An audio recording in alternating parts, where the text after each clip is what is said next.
Welcome to the historic Carolina Theatre. We've been bringing music, comedy, theater, dance, movies, and school education programs to Durham since 1926.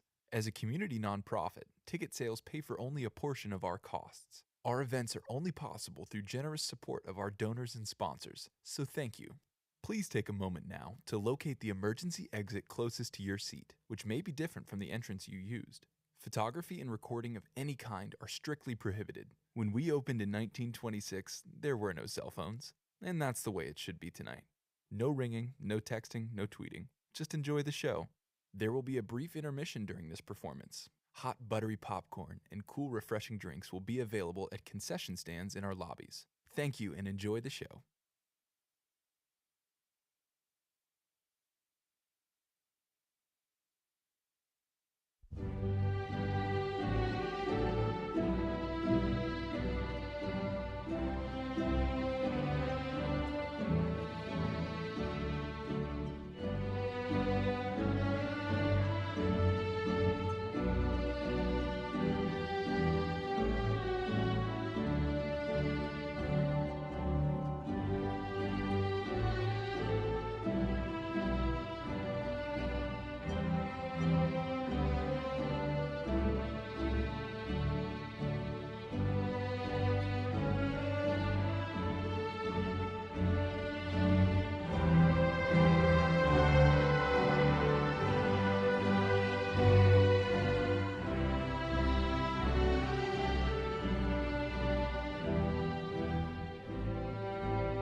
Good afternoon, and please be seated. And before I start, I want to let everyone know that the ceremony is being professionally recorded and will be available immediately after the ceremony. And please silence your cell phones as well. My name is Paul Dayton. I am the chair of the Lampe Joint Department of Biomedical Engineering. And it's my pleasure to welcome you to the 2025 graduation ceremony. This event concludes many years of challenging study to confer degrees upon our hardworking and talented students. Wow, this place is packed. Last year, we were the third largest biomedical engineering department in the country, and I think tonight we're going to be number 2. And it is no wonder. Okay, thank you.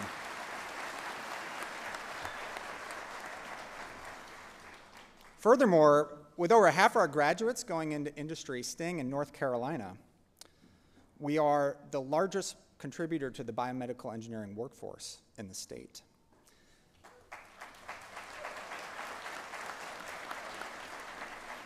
Biomedical engineering is also one of the fastest growing career paths in both North Carolina and nationally. So to our graduates and parents, you've chosen well.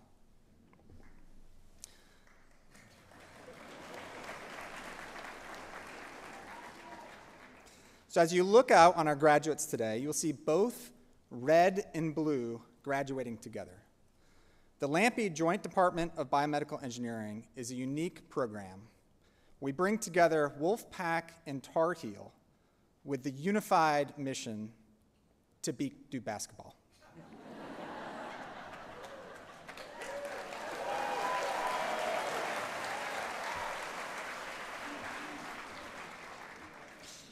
Sorry.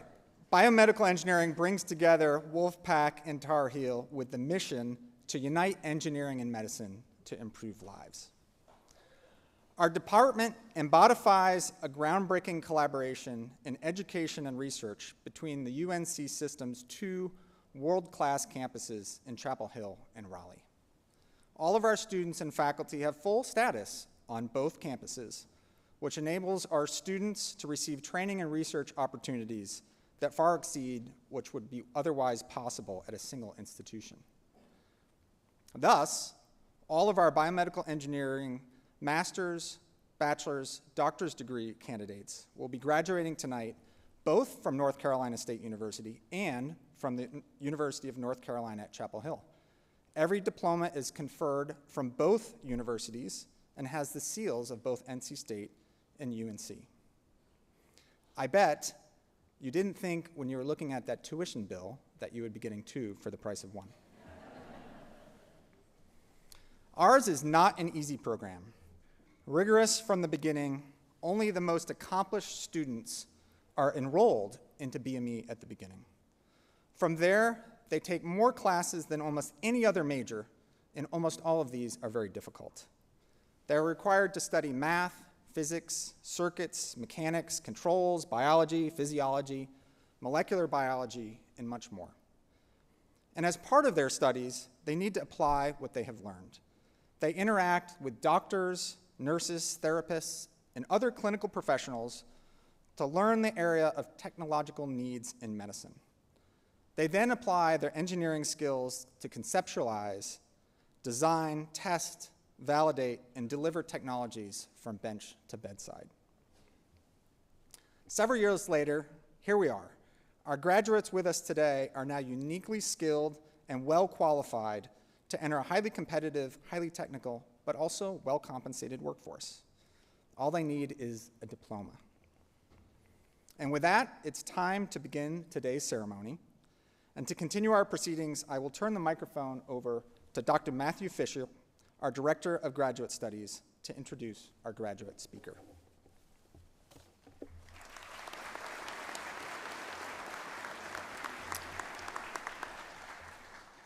Thanks, Paul. It's my pleasure to introduce Arissa Simpson as our graduate student speaker.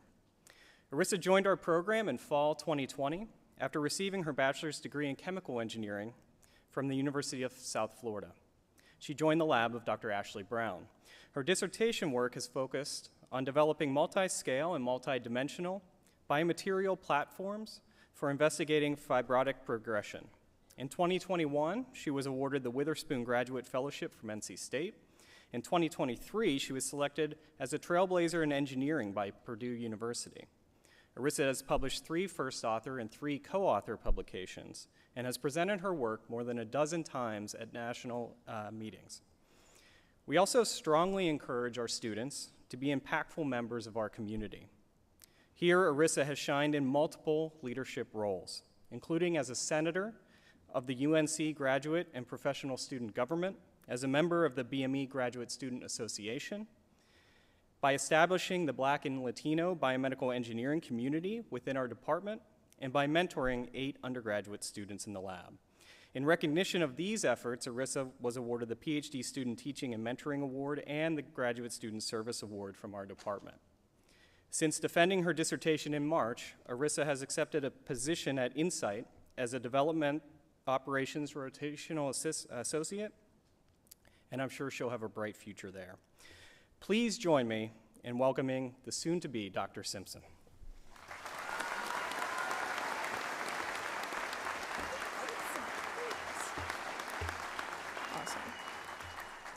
Good afternoon, everyone. As I have a tendency to speak a little fast when I get excited, so please yell slow down metaphorically if I end up talking a little too fast tonight. As Dr. Fisher stated, my name is Arissa Simpson, and I'm officially no longer a doctoral candidate, but a doctorate degree holder from the Joint Department of Biomedical Engineering.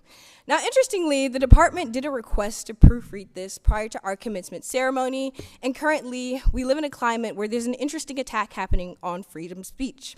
Within this platform, I would be remiss if I didn't take the opportunity to place a spotlight on a couple of statements that may be triggering for some. The Warren, nah, I'm just joking. I just wanted to see Drs. Paul Dayton and Dr. Fisher sweat a little. And this may, frankly, apply to the whole department admin and my family as well. But I am honored to represent the 2020 doctoral cohort, or as we're often referred to, the COVID-19 graduate students. Our graduate degree plight was very different from those who came before us and after us, as we quickly had to adapt to the degree expectations in isolation. In preparation for today, I attempt to keep this monologue as authentic to Arissa as possible. Therefore, I didn't go down the rabbit hole of other commencement speeches. I truly approached this with a singular question: what does my graduating class want to hear, both undergraduate and graduate students? And I wanted this to be an ode to our journey and a celebration of our accomplishments. Now, I almost cried during my defense acknowledgement, so I won't get too emotional today, so no tears. But finishing this journey for me has been accompanied with an episode of post-marathon blues. For those of us who aren't sadistic enough to know what accompanies training for and running 26.1 miles, and I guarantee you all the runners in the room secretly corrected me in their head. So trying this again, for those of us who aren't barbarous enough and have no idea what accompanies running and training for 26.21 miles, Marathon Blues describes the feelings of post-achievement sadness, emptiness, or even mild depression that can occur after completing a marathon or significant endurance event. Our degrees can definitely be classified as a significant endurance event, and for my doctoral cohort, we have now entered into the statistic of less than 2% of the global population holding a doctorate degree. Many will say this master's or doctoral degree is no small feat, followed by an emphasis on how proud we should be of this accomplishment. And graduate school is an extremely unique experience, which for me cannot be summarized in words.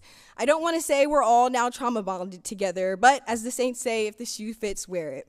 We spent 4 or 5 or 6 or 7, I hope not 8, years thoroughly examining the literature within our research areas, or for the advanced scholars only reading the introduction and results section.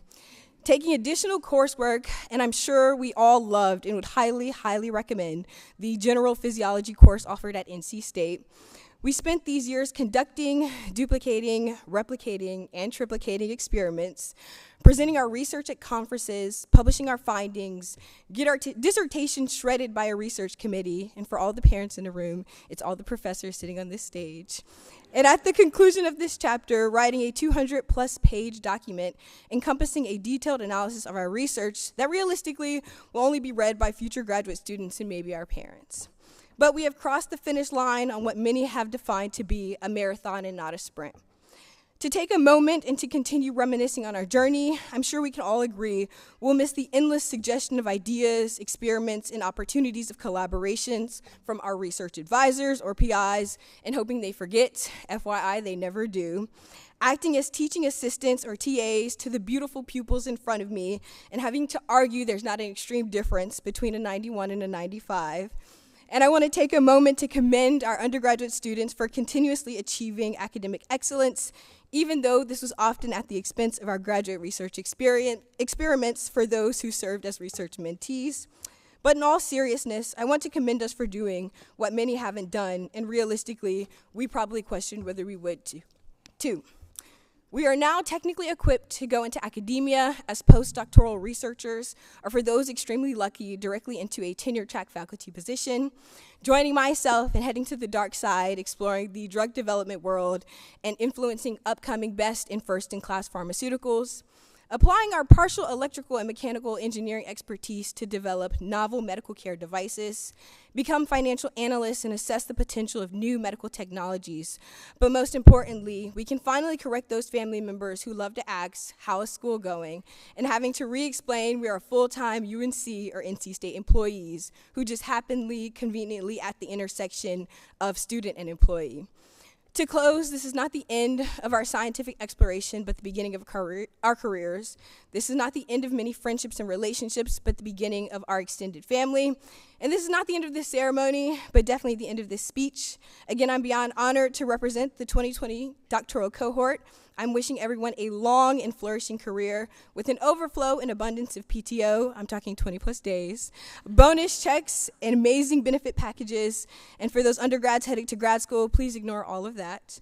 Now let's start using those degrees. Thank you for listening.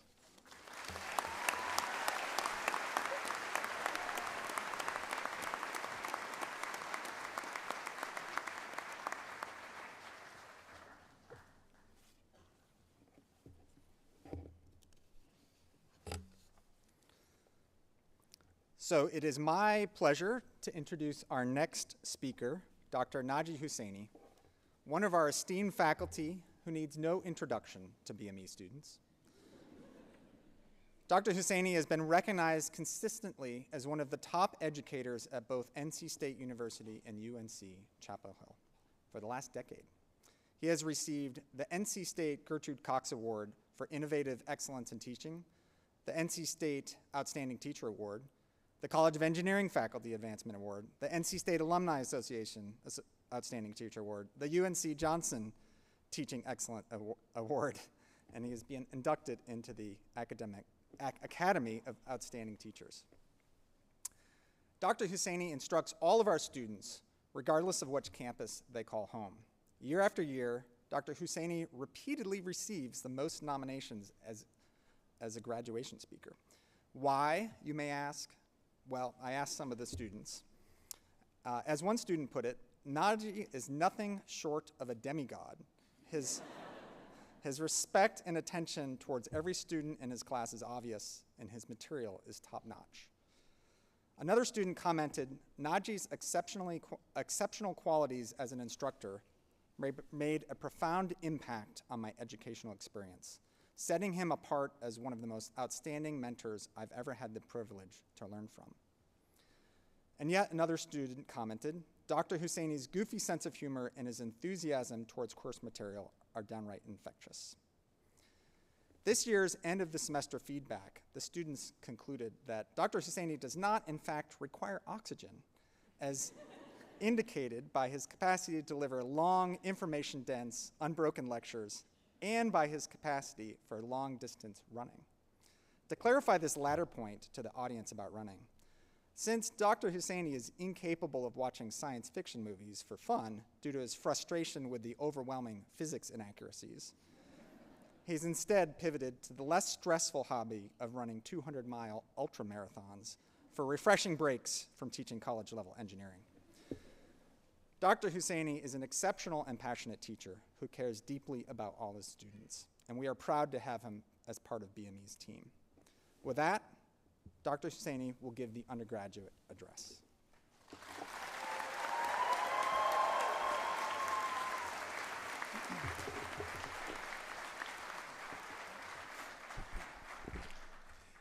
Thank you, Dr. Dayton, for the introduction. I got some choice anecdotes about some of you students as well, but there are FERPA privacy restrictions that prevent me. It's your lucky day, Aiden. Welcome, family, friends, and most importantly, those of you graduating from undergraduate, graduate, or even elementary school, like my son Theo, who's hiding out in the back over there.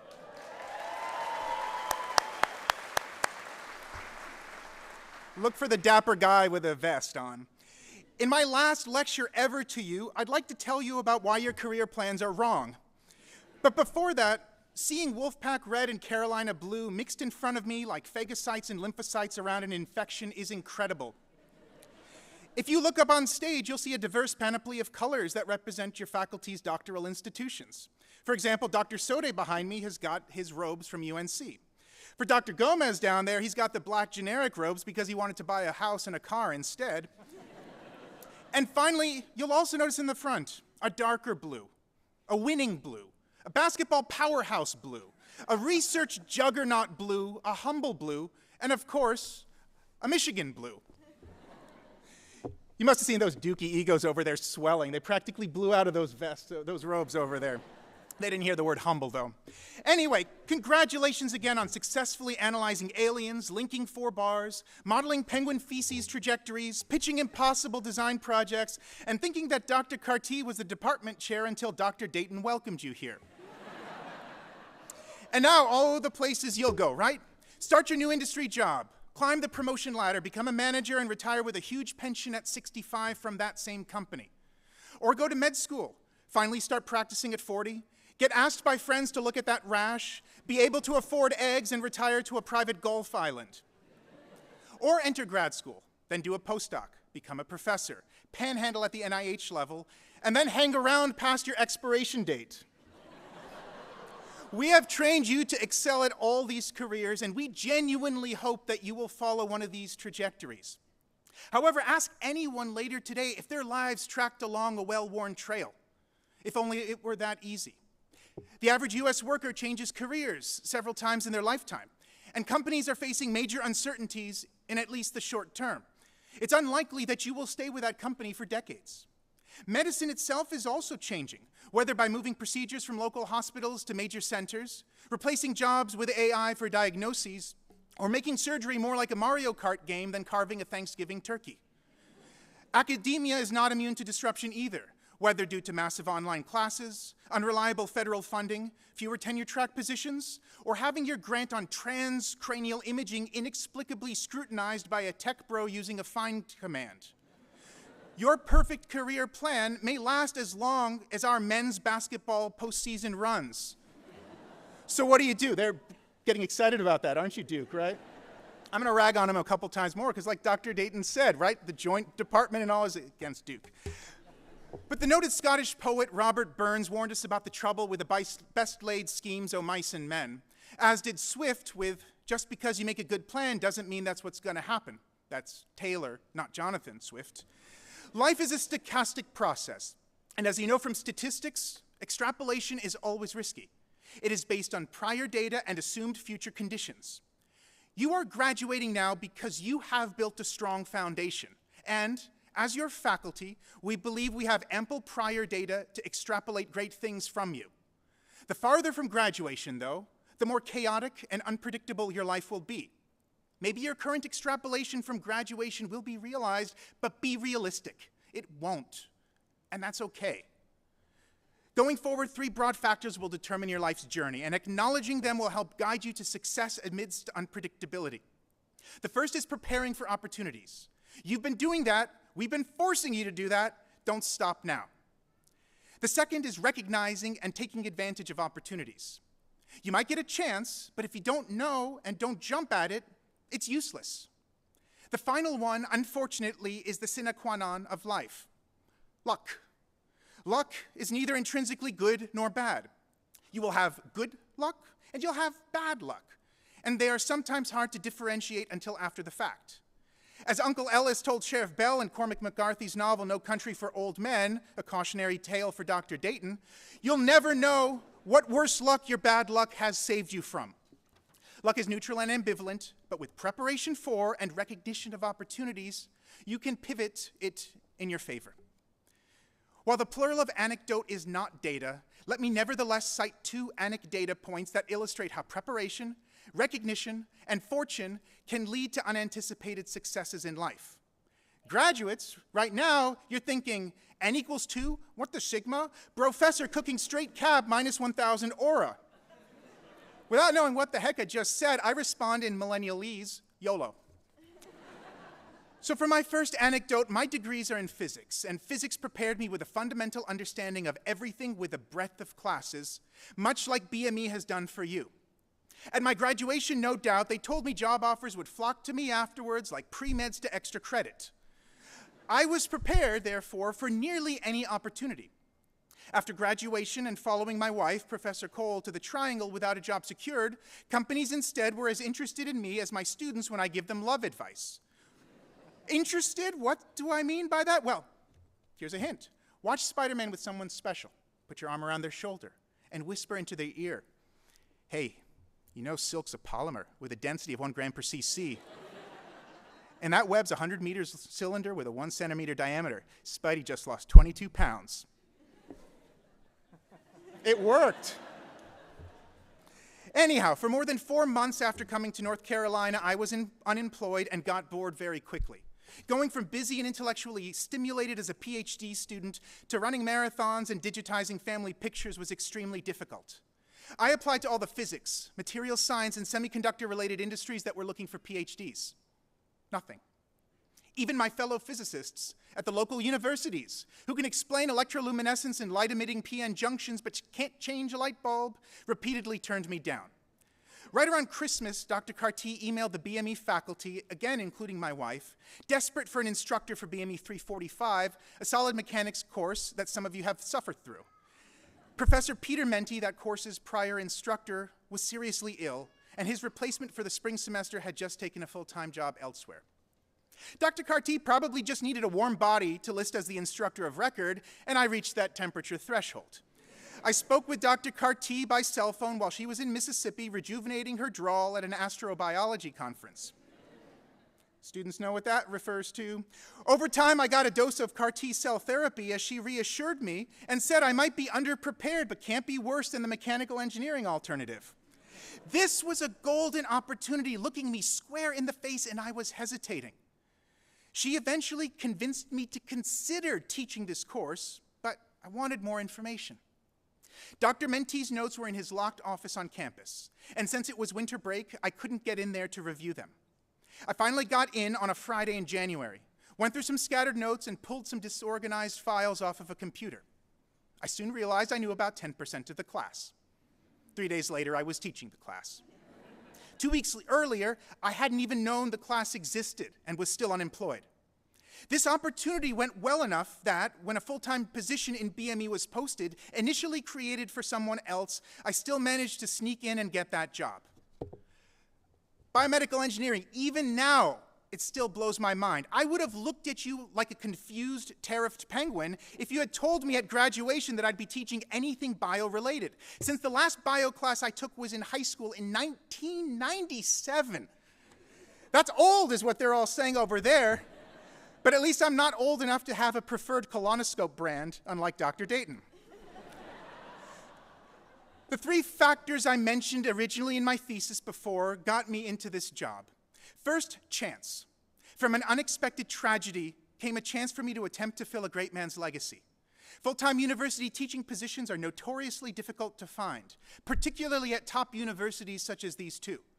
I got my foot into the door with an initial part-time job I was reluctant to take, and was able to gain valuable experience, lines on my resume, and references. I was lucky. I know it. Understand that there are some things out of your control and instead focus on how to get ready for them. Regarding how I was getting ready for opportunities, I was prepared, even coming from physics, to teach biomedical engineering. You call it statics and dynamics, I call it Newton's laws. The nervous system, just a noisy power supply. Same concepts, different applications. Just because your degree is in biomedical engineering doesn't mean that other disciplines are off limits. Our own industry liaison, Preston Lynn, frequently tells of how you are the most versatile and knowledgeable type of engineer. However, if you do not believe this of yourself, then you are the useless egg cuber of the engineering world. You are versatile. You are prepared for any field. Embrace it, embody it, otherwise it's not true. A lot of your senior design projects involved identifying a critical healthcare need and applying sometimes simple solutions from other engineering disciplines in a way that only a resourceful biomedical engineer could do. Finally, with generous coaching from Drs. Cole and Carty, I recognized the opportunity that I might have turned down hoping for, I don't know, nothing was on my radar. Now I'm happier than a student putting a homework problem into ChatGPT for the first time. Unless you are truly remarkable, no one will come to you with what you want. Do better than me and jump at an imperfect chance. There is no such thing as a perfect job, so stop waiting for it or be paralyzed by indecision. My second anecdote is shorter and more remarkable. Karel Husa was born in Prague, Czechoslovakia in 1921, destined to be a civil engineer. He cobbled a few shoes at his family's shoe store, practiced his violin, played ice hockey and handball, but probably realized that these were not his future. During Husa's first semester in engineering school in October 1939, on the Czechoslovak Independence Day, many students in Prague demonstrated against the Nazi occupation, culminating in Jan Opletal being mortally wounded in the abdomen.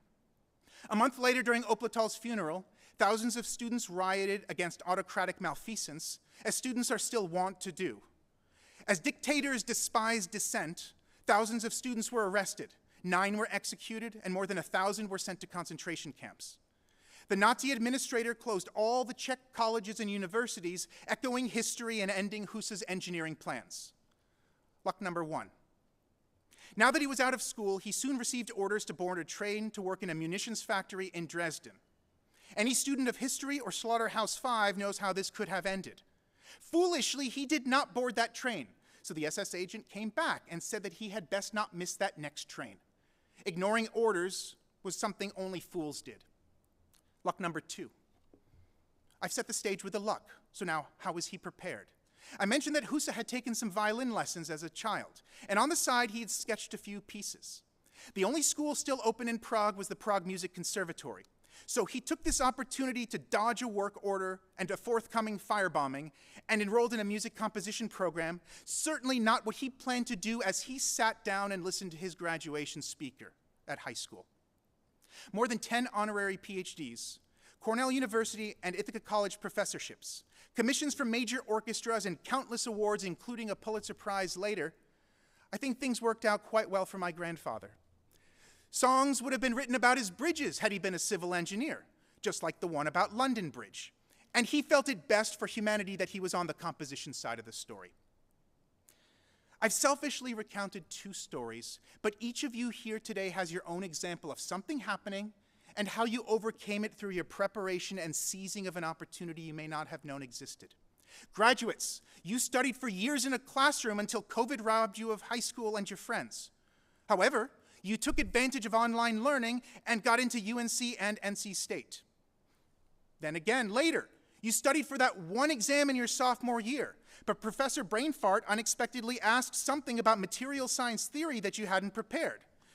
Next time you learn to understand the concept more thoroughly and not just calculate a number, and then you ace that final exam. Maybe.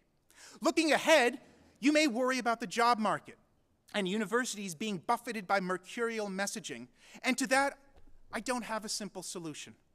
However, you are prepared with an engineering degree from one of the finest BME programs in the world. And, like the fractalized self-similarity of the bronchial tubes or circulatory system, patterns of life are repeated across many scales.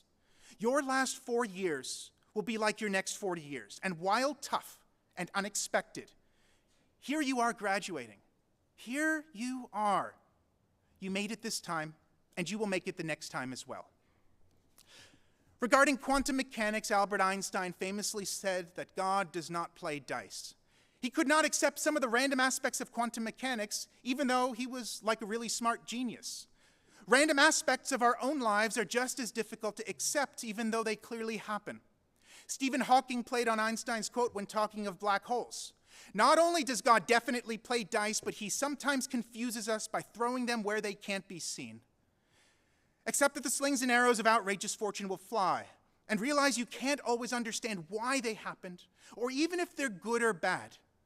But in time, if you are patient and prepared, and play your dice right in expectation of something unexpected, then you will succeed, whenever that might be, wherever that may be, and however that may be.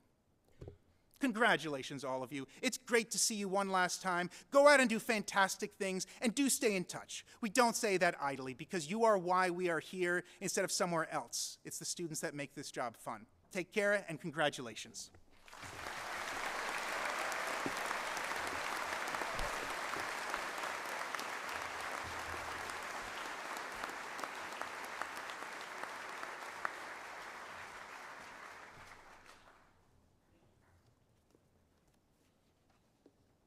Hello, I'm Leanne Carty, the Associate Chair of Biomedical Engineering.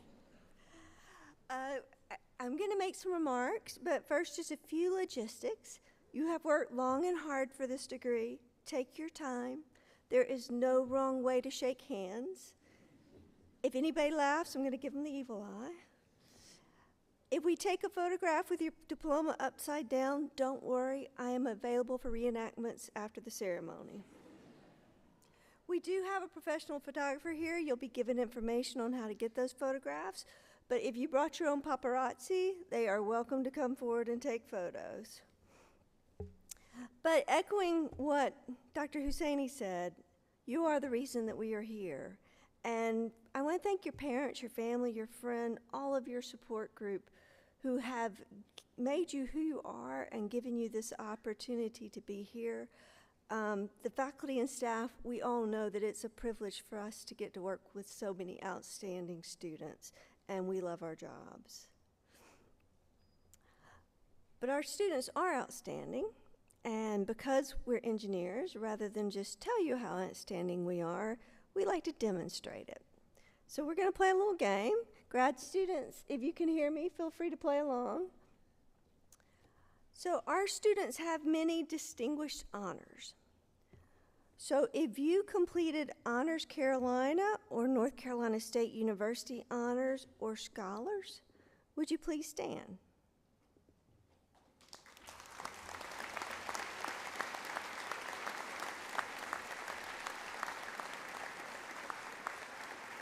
Thank you. You can be seated now. If you completed an honors thesis, would you please stand?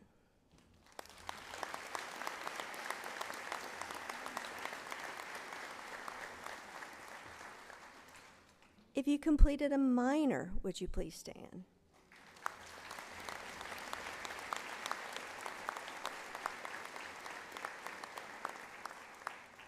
If you completed a double major, would you please stand?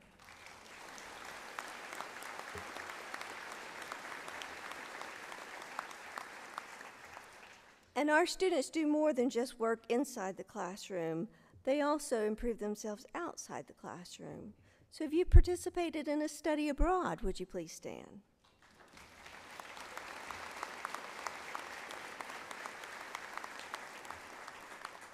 If you participated in a design competition, would you please stand?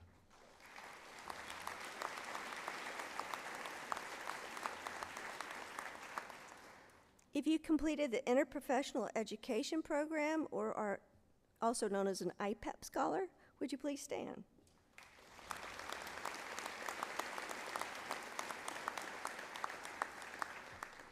If you worked an internship, would you please stand? Woo!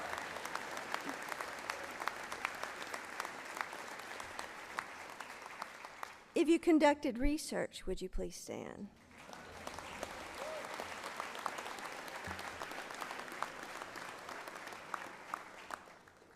Our students also give back to their community. So if you're an officer in a BME-related club, would you please stand?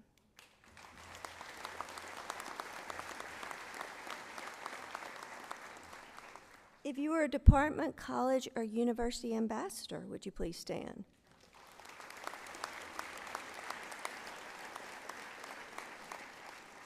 If you are a teaching assistant or an undergraduate learning assistant, would you please stand?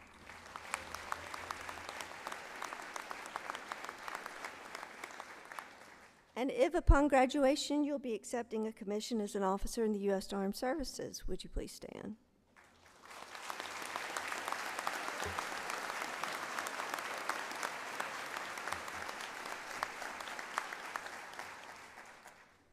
Our students work really long and hard to earn this degree, so I would like for you to stand and remain standing if you spent many nights working late to earn this degree.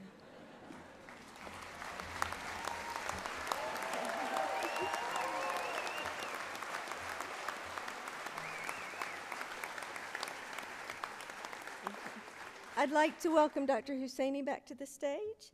And at this time, it is with pleasure that we present to you the Biomedical Engineering class of 2025.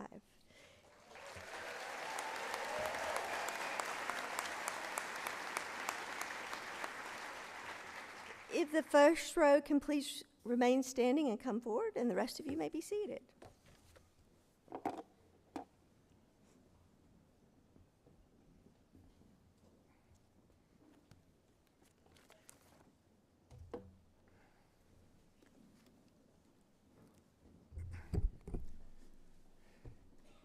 Hannah Corinne Adams.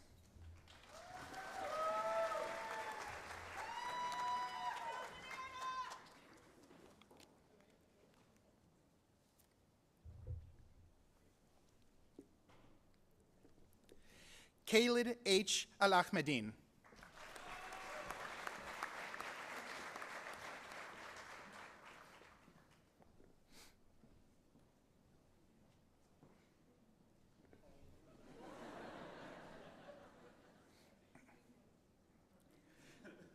Claire Margaret Allison.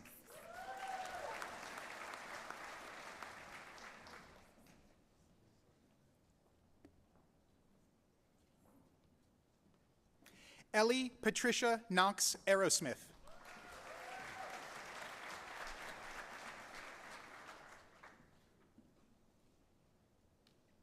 Ali Ahmed Awan. Jonathan Daniel Badillo.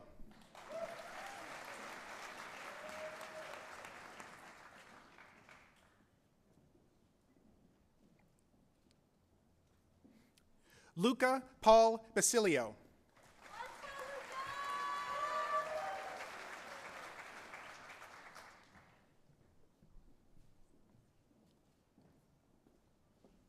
Hazel Aisha Baisol.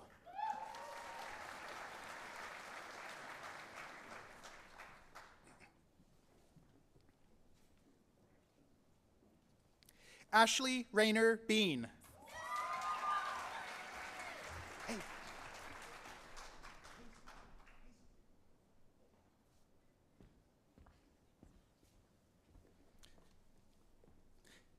Anne-Marie Diane Bedsall.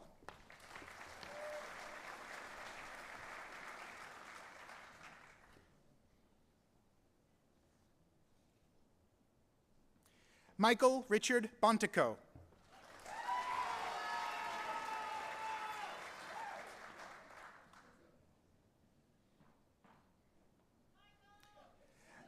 Marisa Catherine Beretti.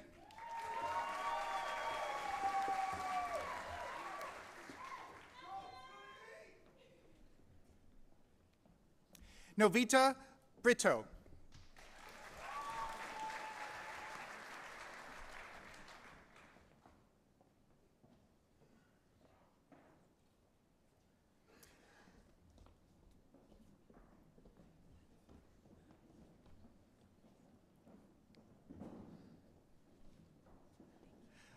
Arlen Miles Boeza.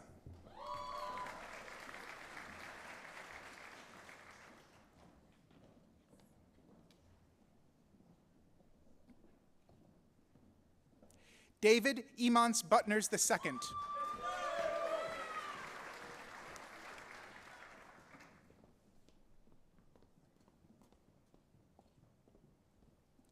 Alyssa Marie Cadiz.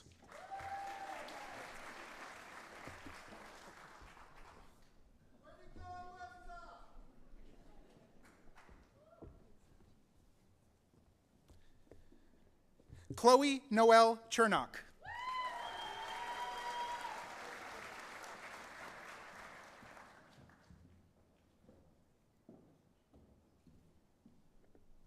Jonah Podden Chitowski.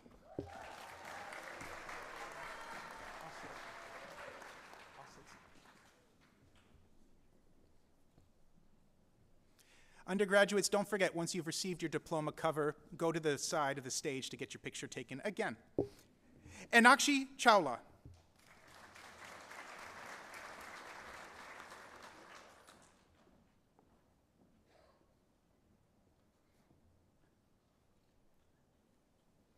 Henry Chen.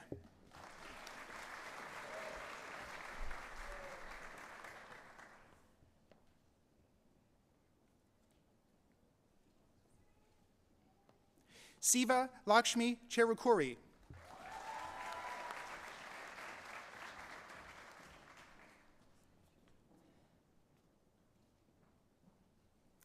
Lauren Takemi Chi.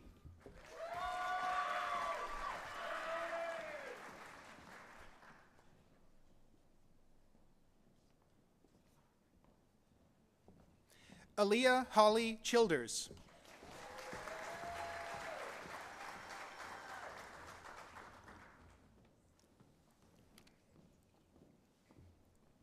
Maya Rose Cohn.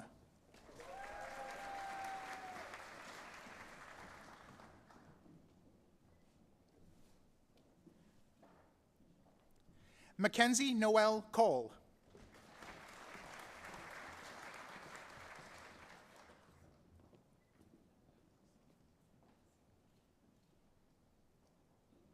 Ava Josephine Cook.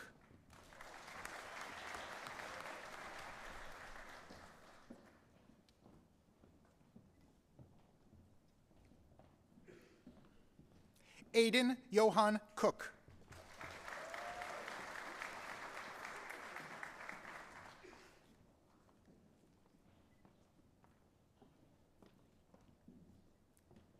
Jane Chu Luan Cora.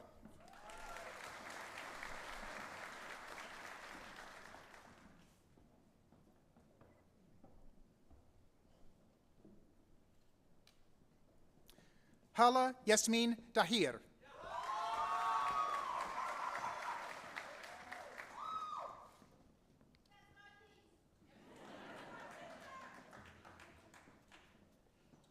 Noah Hampton Dale.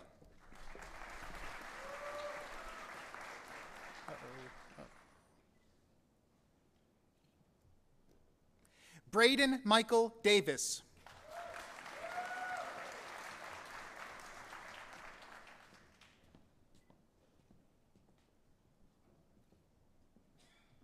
Liam Tate Davis.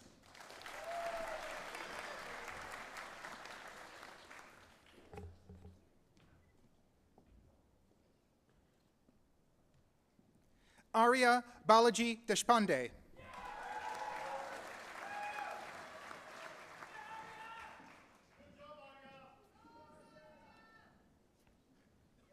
Jana Therese Deuker.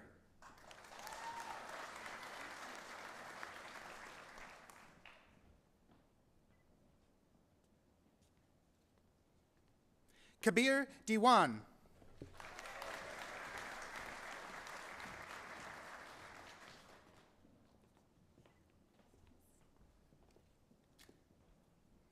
Sriya Danikanda.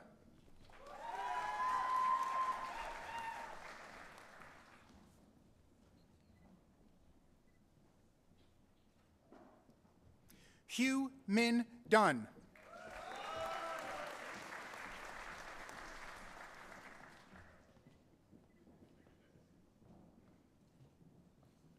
Corinne Nicole Drabenstadt.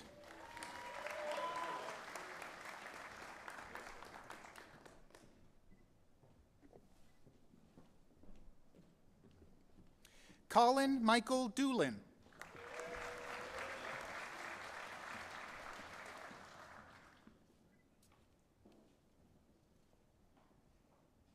Samuel David Duncan.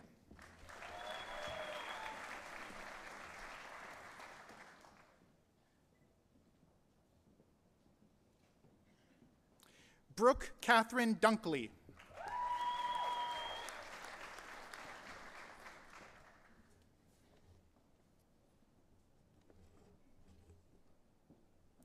Jacob Anders Ewalt.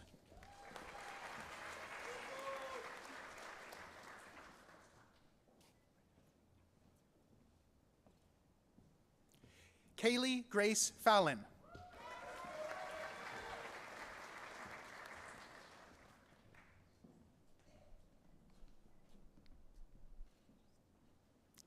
Joshua Dalton Farrelly.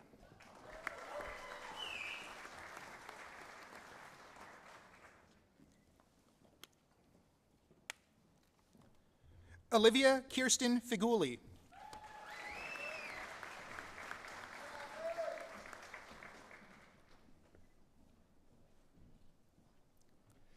Sophie Israela Finkelstein.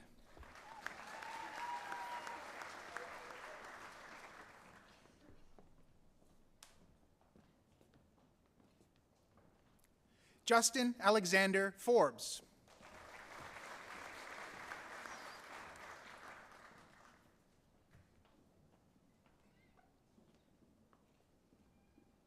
Henry Vass Fosnot.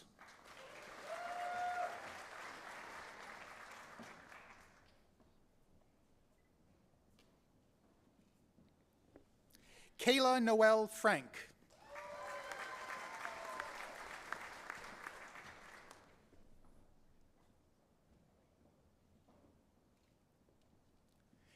Lissa Natalie Frank.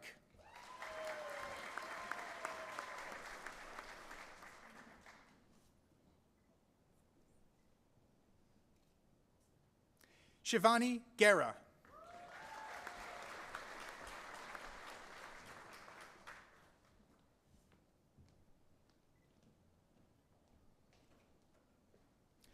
Ashlyn Mara Gibbs.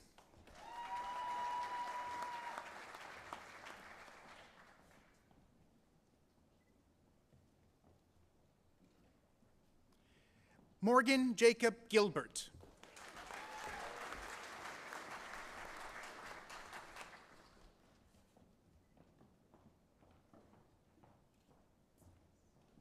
Lauren Elizabeth Jilks.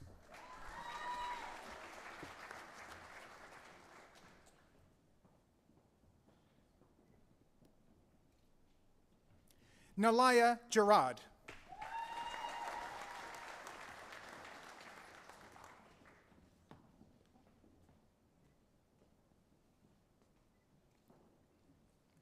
John Kenneth Goebel.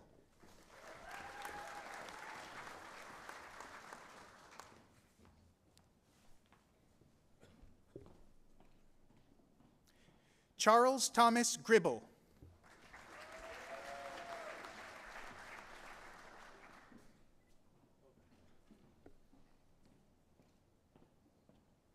Asher Matthew Hancock.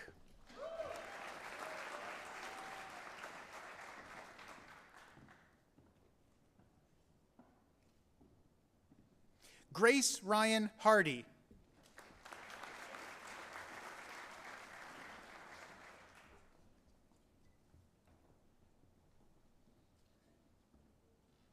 Sydney Madeline Hare.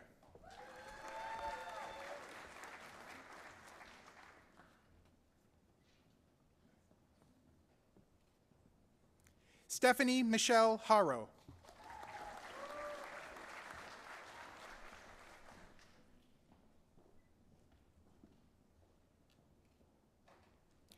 Arshan Ameya Hassan.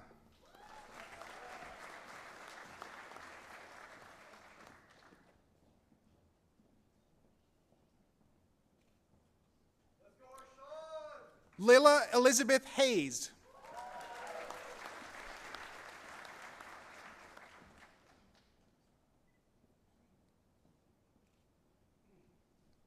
Mary Catherine Hederick.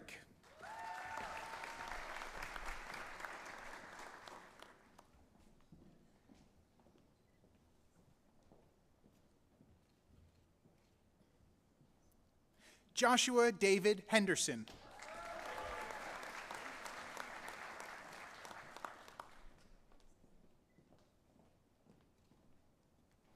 Fatima Haydari.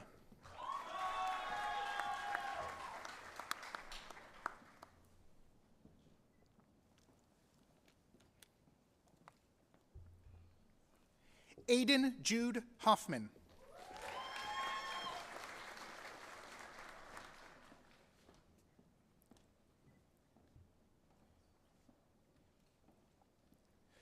Frederick Huang.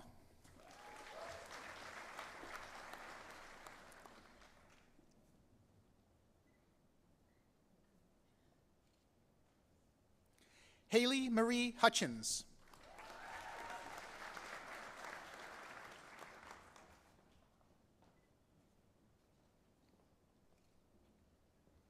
William Alexander Ingram.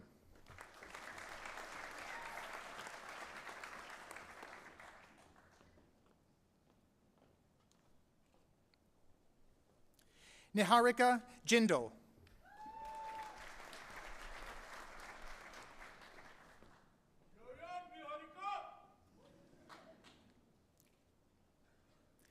Ethan Sumner Fonseca Jones.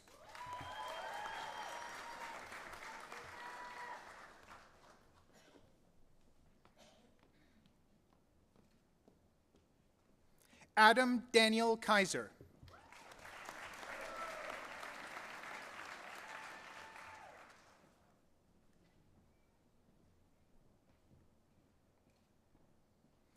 Takumi Kajiwara.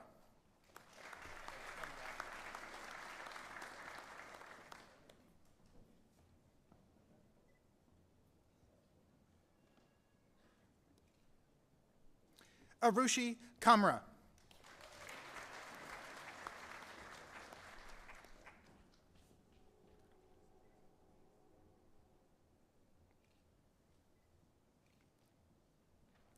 Sreya Kanamurlapudi.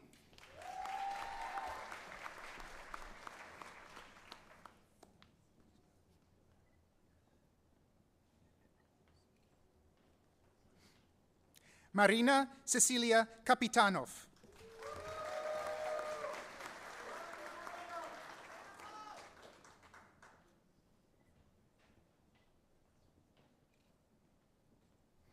Elizabeth Margaret Keeley.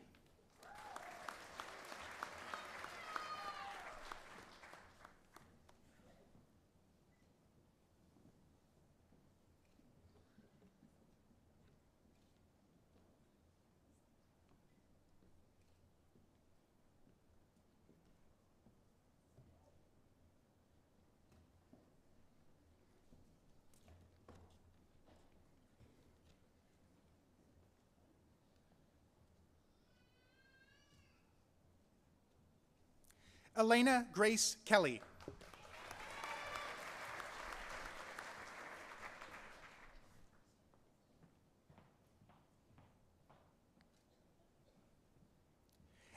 Annalise Hannah Kursick.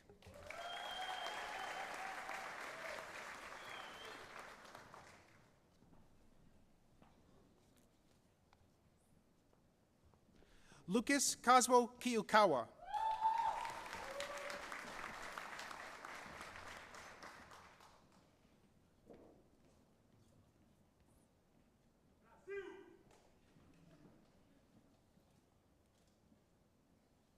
Leah Klasoris.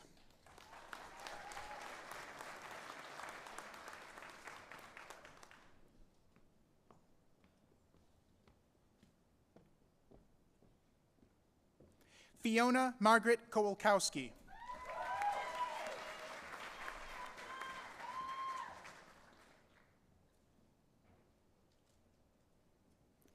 Julia May Kruger.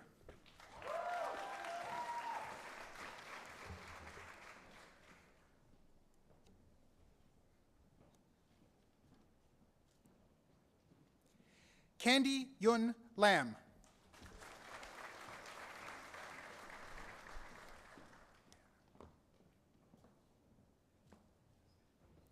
Brianna Ann Lang.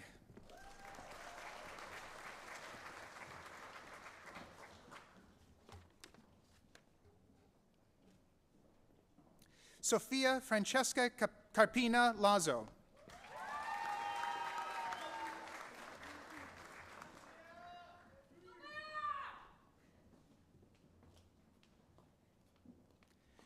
Kurt William Lewis.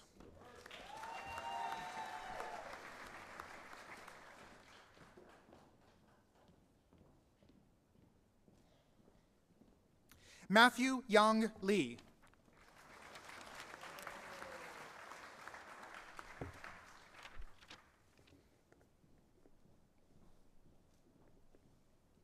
Noah David Liberaki.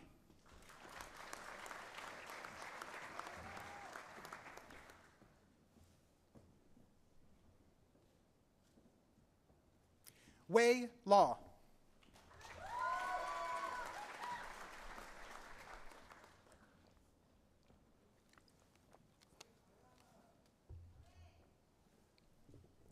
Ryan Edward Malakane.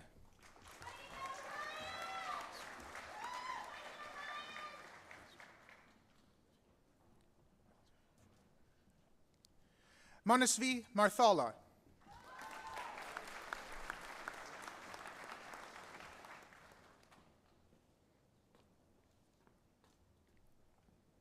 Shabum Mather.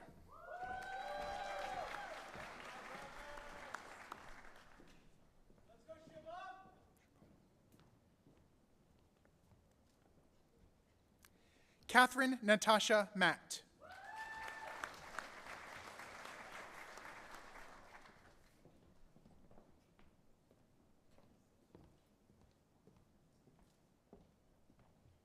Jessica Kathleen Mayer.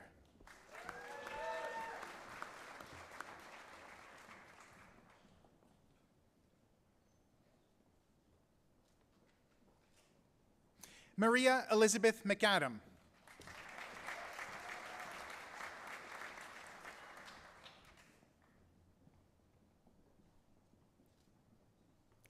Daniel Bryson Manicella.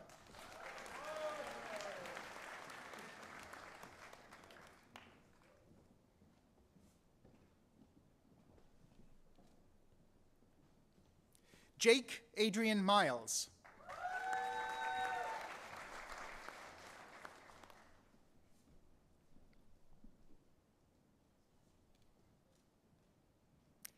Maxwell James Miller.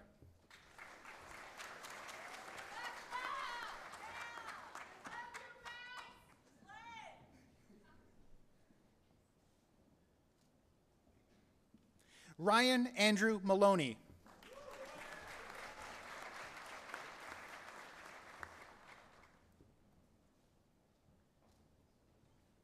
Kaylin Alexandra Moore.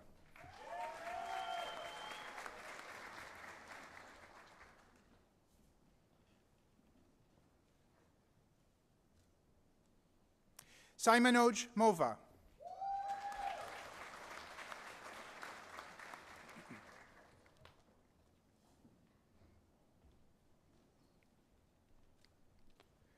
Roberta Muraira Davila.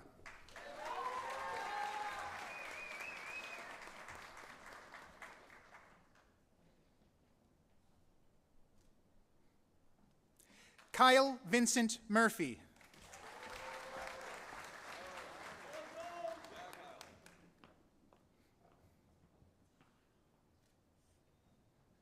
Tatiana Nevis Ermida.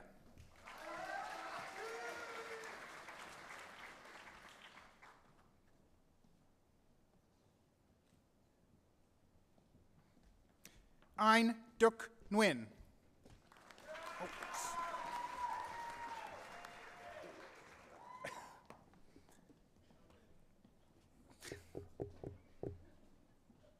Do you want?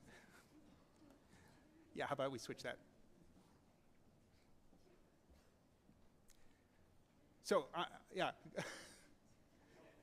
I'll do it again. Ein Duk Nguyen. Oh, no, that's not what I meant. Amy Duk Nguyen. I'm sorry. Who? Which one? Cindy Nguyen.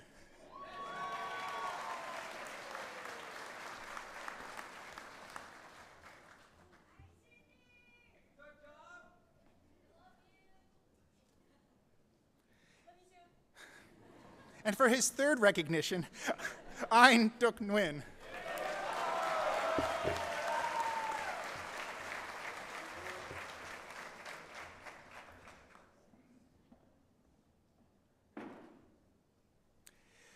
Riley Kate Nygren.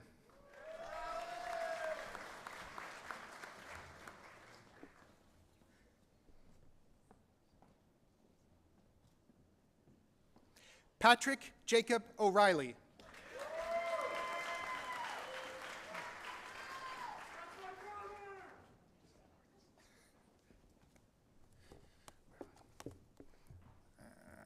Faduma Noor Osman.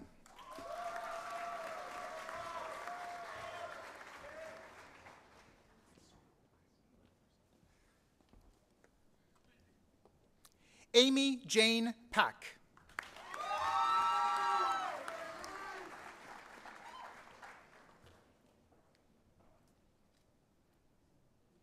Salil Mizar Pai.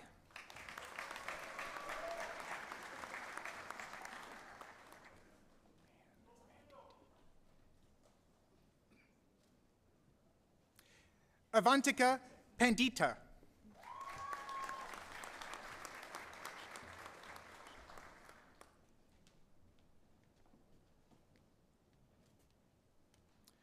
Yoshika Puramkusham.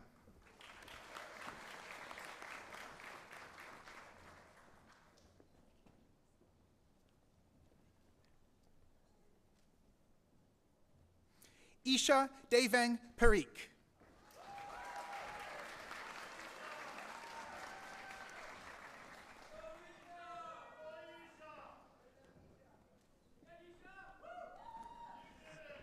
Reagan Danielle Parks.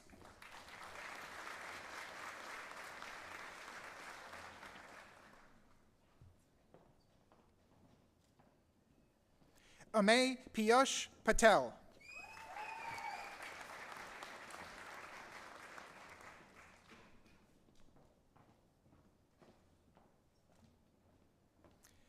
Kaya Vikas Patel.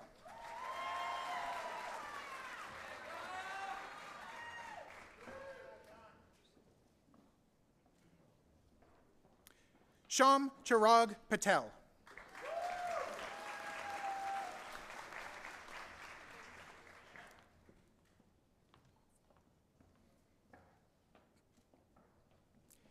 Kira Shion Pei.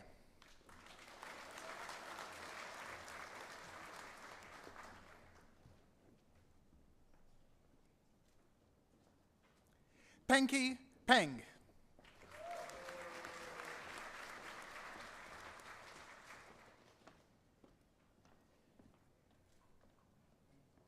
Jeremy Picado.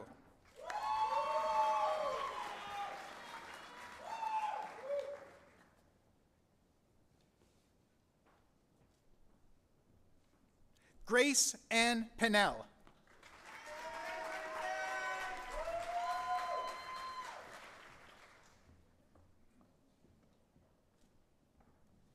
Ishrant Puri.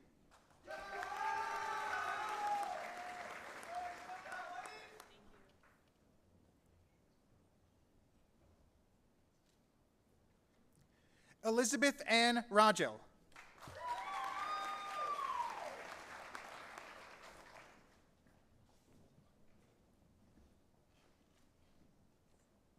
Karthik Ramakrishnan.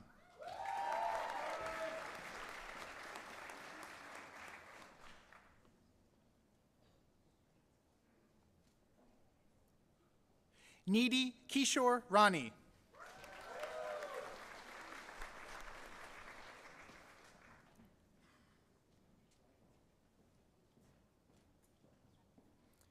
Ishita Umesh Rao.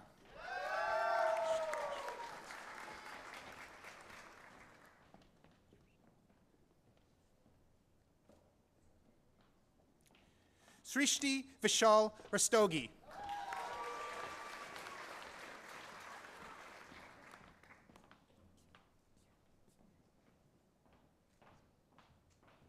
Ethan Coleman Rowley.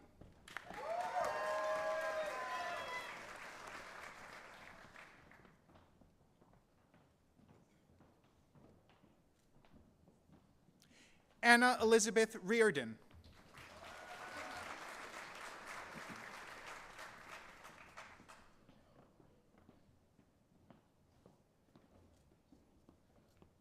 Virginie Ruet.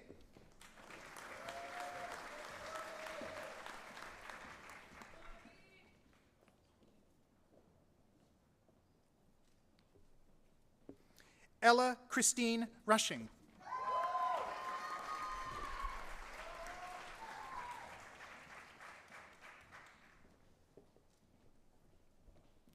Abibatu Amira Ernestine Saul.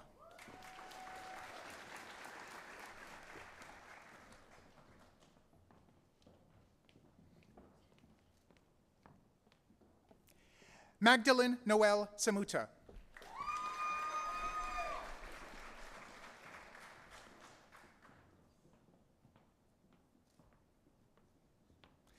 Marina Victoria Schlegel.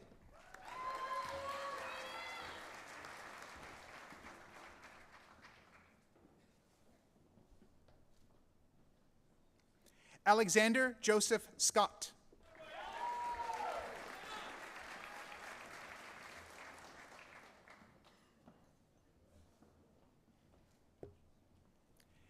Bennett Thomas Scott.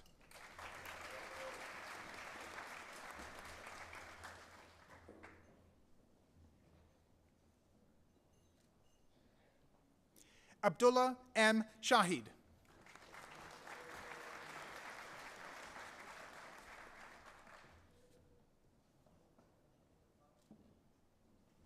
Carson Daniel Shepler.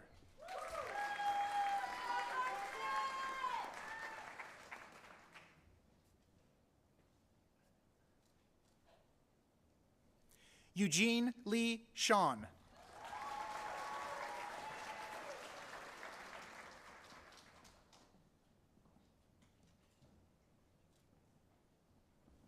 Sean Luke Sifford.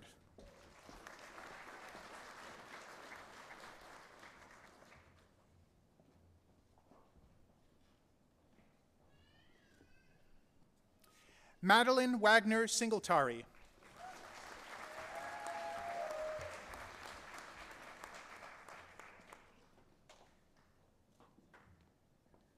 Regina K. Smith.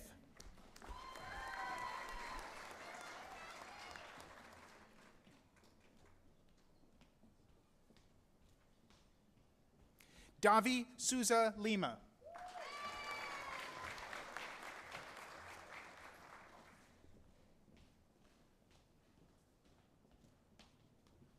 Emily Grace Squire.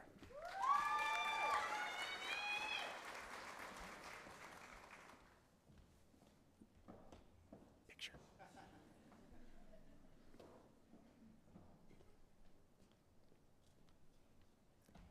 Vignesh Sriram.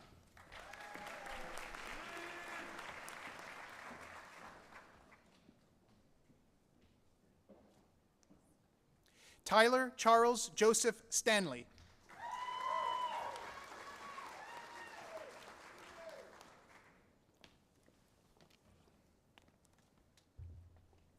Joshua Benjamin Stansel.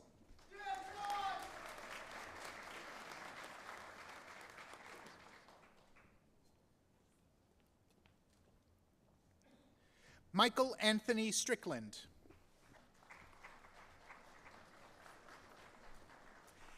Nirad Sarapareddy.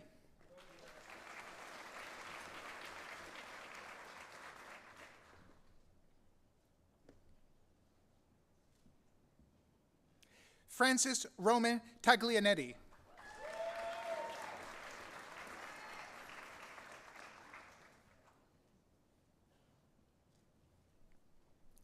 Ryan Patrick Teague.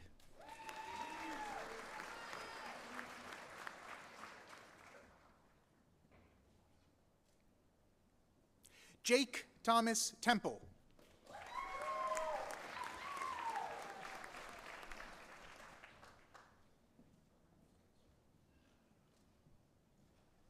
Alexandra Noel Farrington.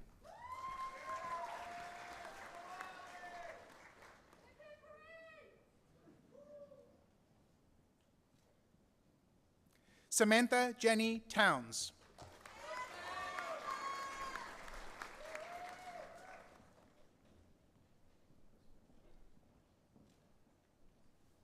Jung Tae-mi Han.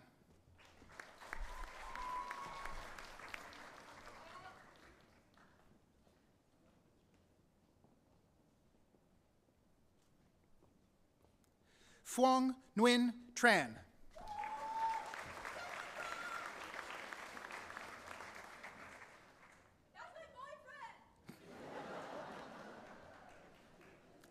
Brian Grayson Trowbridge.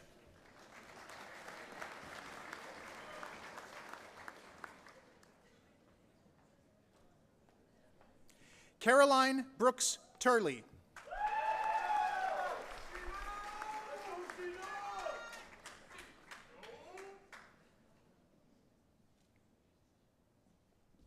Pranav Tyagi.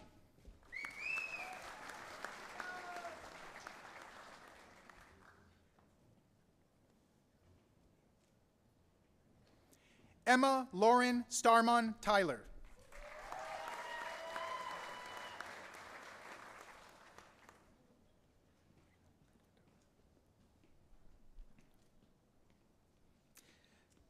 Varsha Venkatapathy.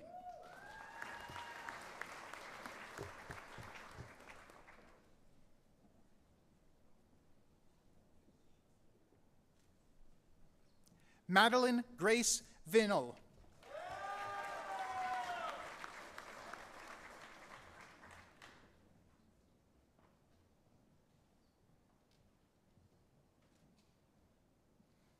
Emily Amanda Vroom.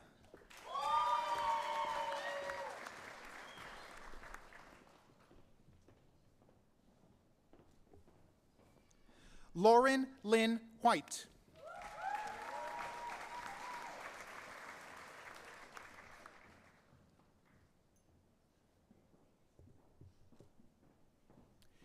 Caitlin Ann Williams.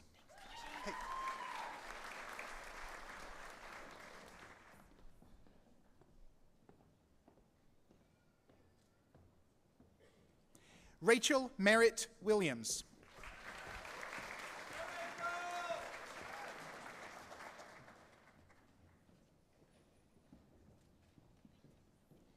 Keshad Willie Williamson.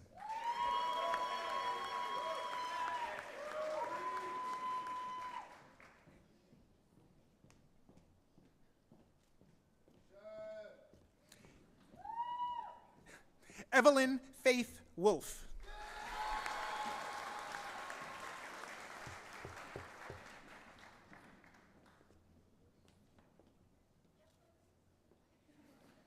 Carson Alexandra Wood.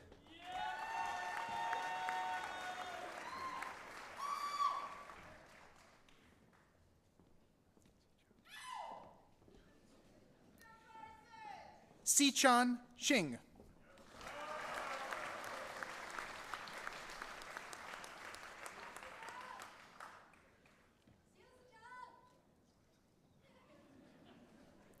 Sabine Jessica Yesayan.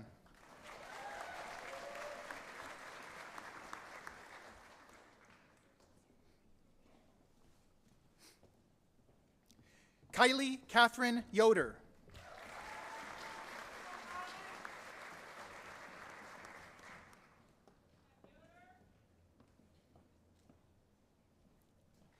Tianyun Jia.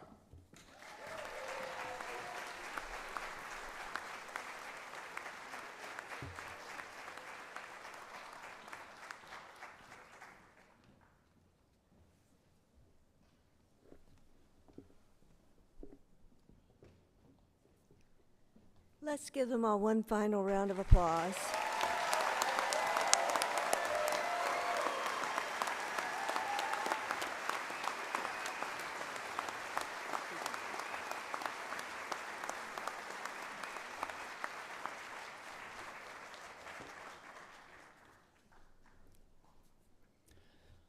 The MedTech Innovation and Entrepreneurship Master's Program is a rigorous 11-month all-out sprint.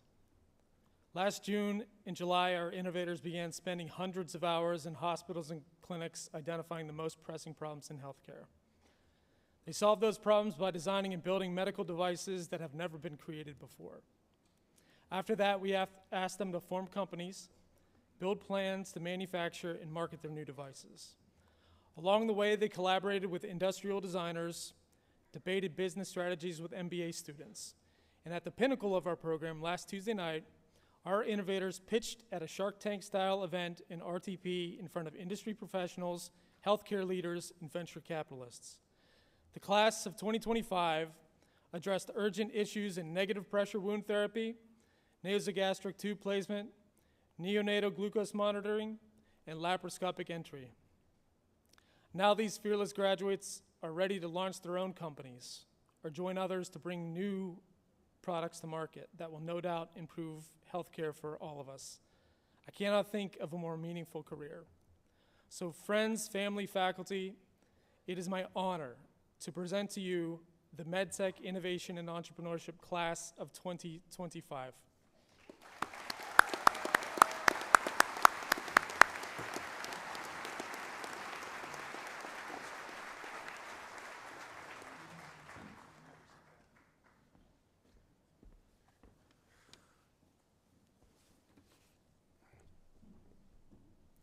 Graham Bass.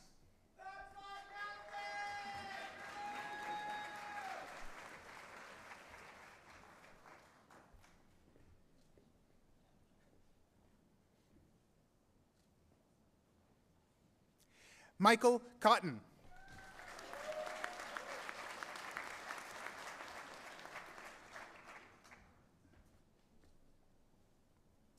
Ryan Diamore.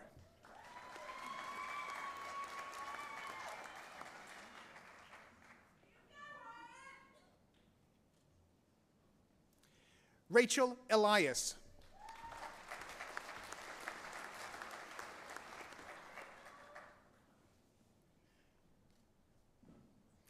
Ian Holmgren.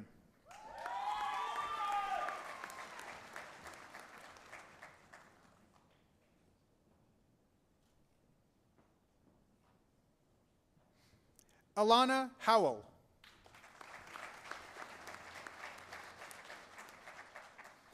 Angel Kashi.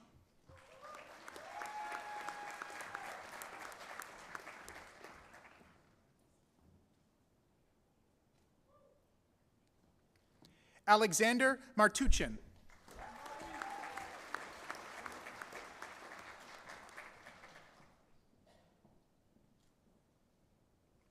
Keely Murphy.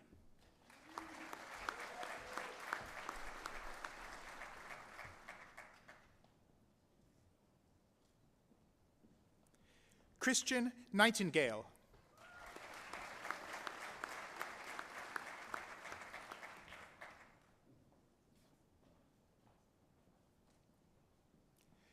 Carson Palmer.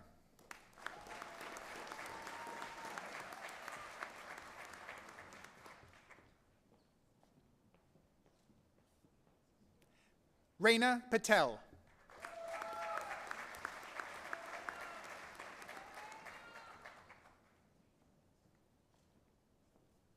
Emma Sawyer.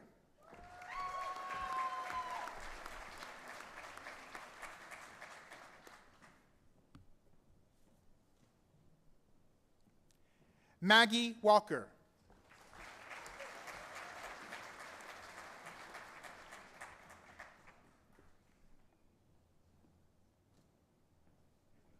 Caitlin Wilhite.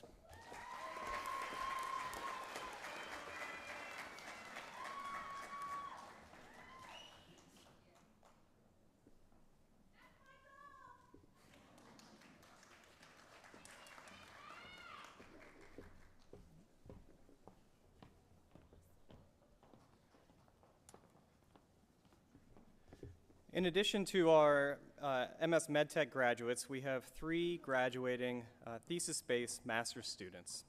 So in addition to the students' names, I will also read or attempt to read the title of their thesis and the name of their faculty advisor.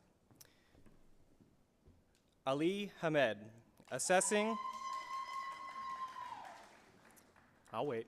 Assessing the immunogenicity of various cancer ablations under the direction of Dr. David Zaharoff.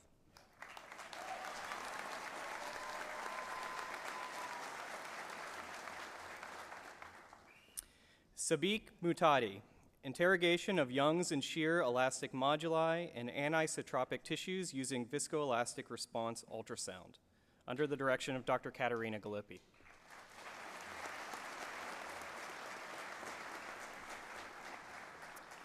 Gabrielle Rush, advancing cell separation, engineering affinity peptides for scalable bioprocessing, under the direction of Dr. Michael Danielle.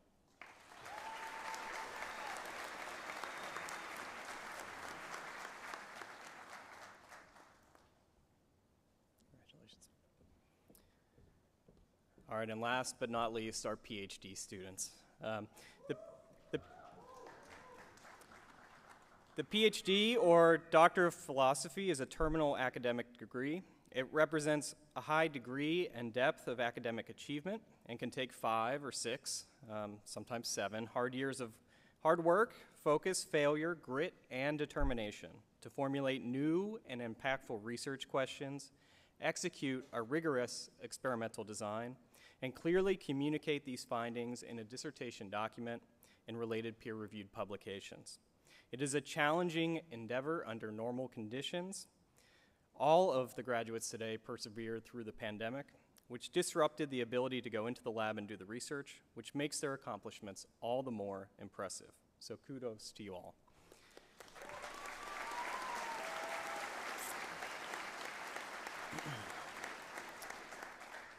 In addition to awarding the diplomas today, there is an additional hooding ceremony in which the candidate's advisor or another faculty member will hood the graduate, signifying both the passing of knowledge to the next generation, as well as a commitment to lifelong scholarly pursuits.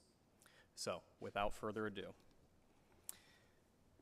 Kathleen Jane Banera Bautista, advancing ultrasound superharmonic imaging towards clinical translation under the direction of Dr. Paul Dayton.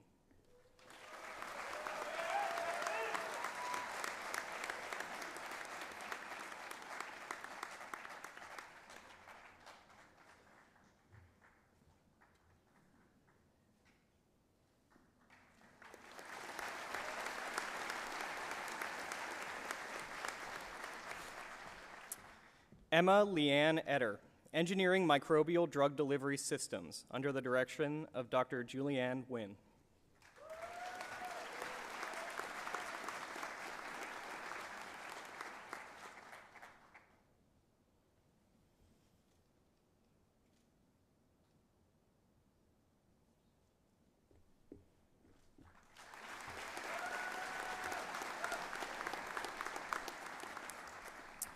Aubrey Josephine Gray, mechanical leverage of the foot and ankle, aging, balance, and the future of super shoes, under the direction of Dr. Jason France.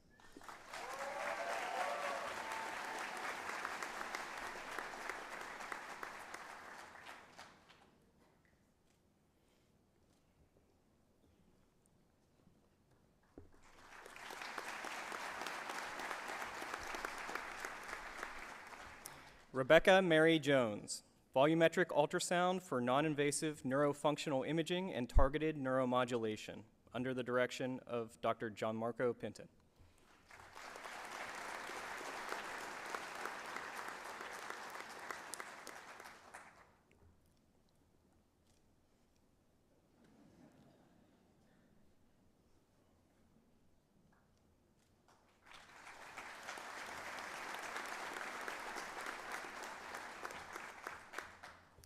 Bryant James Kane, discovery of B-hydroxybutyrate binding proteins and their engineering as enhanced biological recognition elements for continuous biosensing, under the direction of Dr. Koji Sode.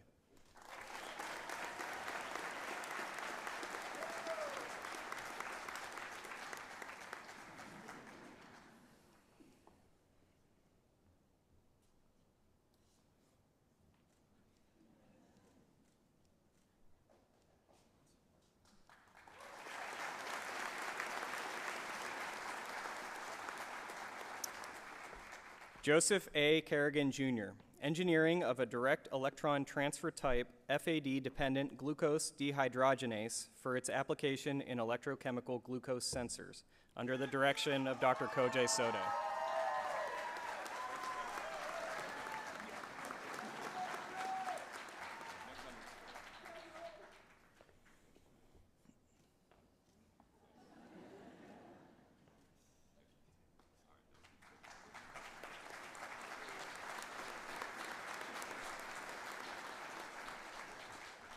Congrats.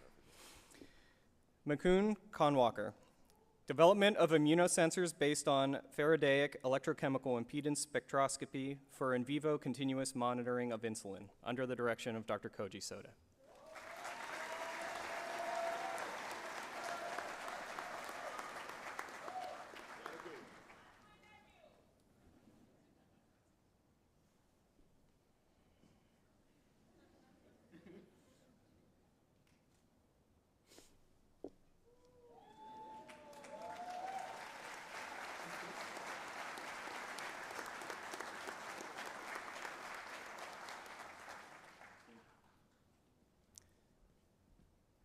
Kristen Lambeth, towards personalized gait assistance, incorporating fatigue and volition for hybrid neuroprosthesis control, under the direction of Dr. Nitin Sharma.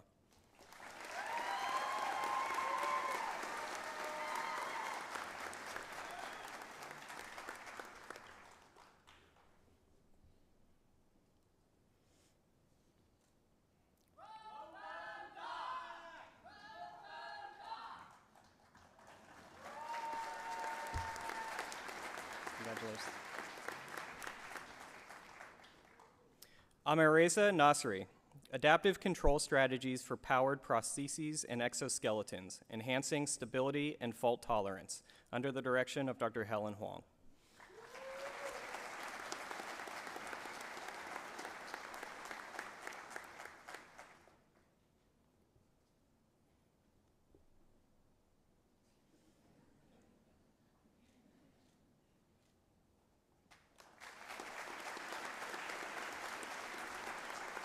Congratulations. Fariha Rahman, mapping the nuclear landscape with multiplex super-resolution fluorescence microscopy, under the direction of Dr. Wesley Legant.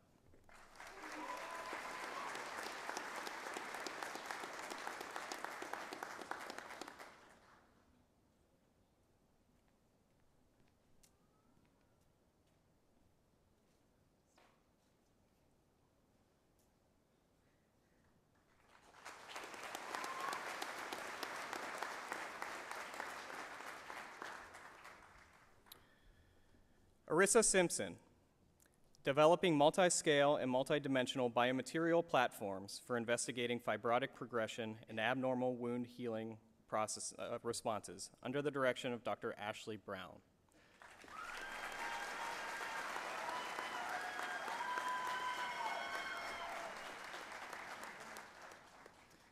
Arissa is being hooded. Arissa is being hooded by Dr. Alakir Rogers, who joins us from the University of South Florida today.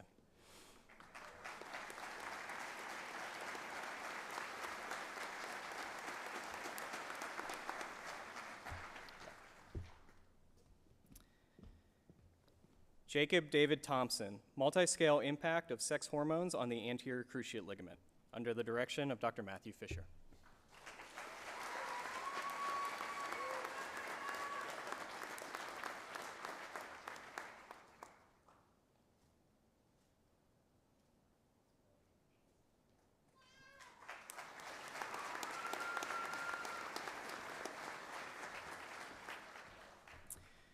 Yuquin Zhang, biomechanical evaluation of pediatric anterior cruciate ligament reconstruction techniques, under the direction of Dr. Matthew Fisher.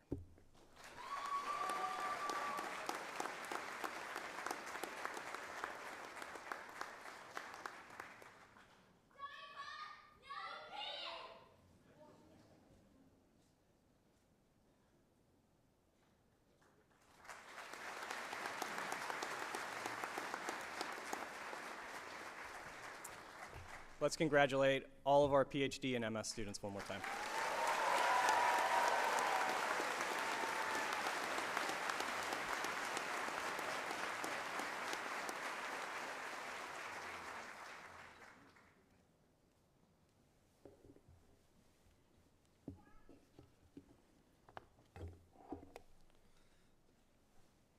Yep, my glasses changed. There you go.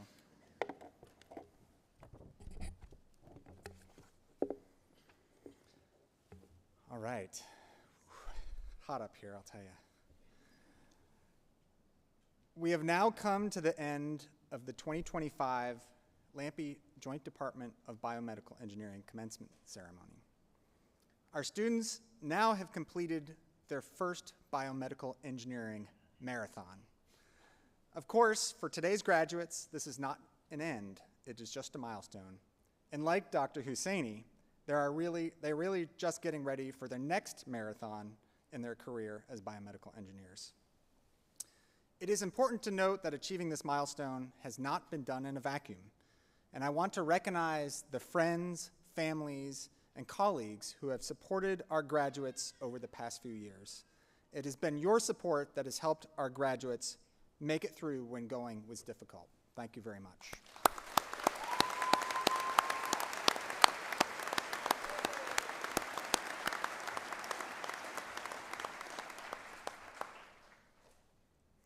I also want to thank the faculty and staff of the Joint Department, many of who are here today, for sharing their time and their lives with our graduates. And of course, specific thanks to Teresa Jones, Carrie Williams, Vilma Berg, Kat Clardy, Yvette Thompson, Elizabeth Weintraub, Woody Catherwood, and Nita Bahave for their efforts organizing this event.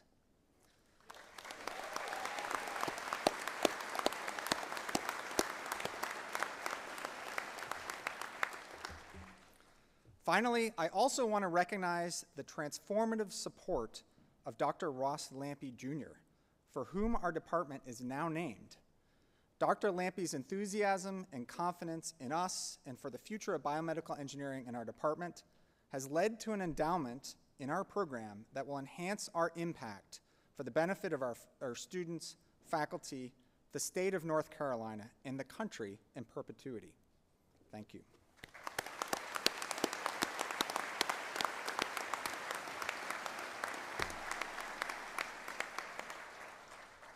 And to our graduates, it's now time to go out into the world to continue to learn, to ideate, to invent, to build, to educate, and to provide, and continue our mission to unite engineering and medicine and improve lives. As you do this, stay in touch with the BME department. Connect with BME on LinkedIn, X, Instagram, or whatever's next, and continue to share our mission to give back to the program and to engage and inspire the next generation of biomedical engineers. Our program has now come to a close. Please remain seated while the processional exits. And please, everyone, offer one final round of congratulations to our graduates. We wish you the best.